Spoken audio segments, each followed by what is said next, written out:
Hello, bonjour. Aujourd'hui, on va parler du prince Harry, de Meghan Markle et du traitement injuste qu'on leur a fait jusqu'ici.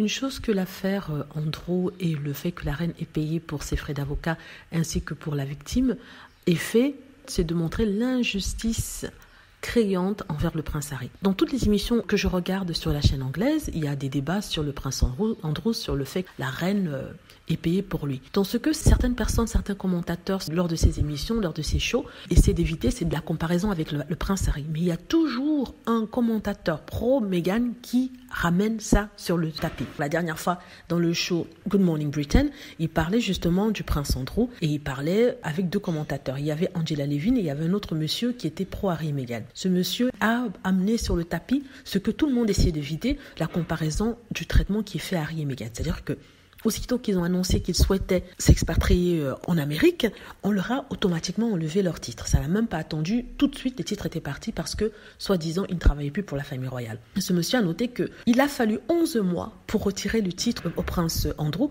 Pourtant, lui, il a été accusé d'une chose grave. Ce que je dis la plupart du temps sur cette chaîne-ci. Or, rien n'a été fait. Il aura fallu une furorée du public pour qu'on puisse faire quelque chose, même pas lui retirer ses titres, lui empêcher d'utiliser son titre de Altesse Royale. Et on lui a retiré tous les autres patronages, il faut le préciser. Donc du coup, ça a mis en froid sur le plateau. Il y a quelqu'un qui essaye de justifier ça en disant que oui, le prince Harry avait décidé de s'exiler. Or, le monsieur a dit que parce qu'il a décidé de s'exiler, sortir du pays, on lui enlève ses titres et ses patronages, alors qu'il y a un monsieur qui a fait quelque chose de terrible et qu'il a reconnu et qui maintenant vient de payer. Pourtant, il aura fallu 11 mois, presque 2 ans d'ailleurs, parce que si vous rajoutez d'autres mois auparavant, pour lui enlever ses patronages. Et il demandait qu'est-ce qui est pire, s'exiler avec sa famille dans un autre pays ou alors faire une chose terrible que le prince Andrew a fait. Il y avait le silence complet sur le plateau, personne ne disait rien. Il y avait de la gêne quelque part, il voyait très bien l'injustice. Alors là, je jubilais devant ma télévision. C'était le plaisir de pouvoir voir à quel point des gens qui ont passé leur temps à critiquer le prince Harry,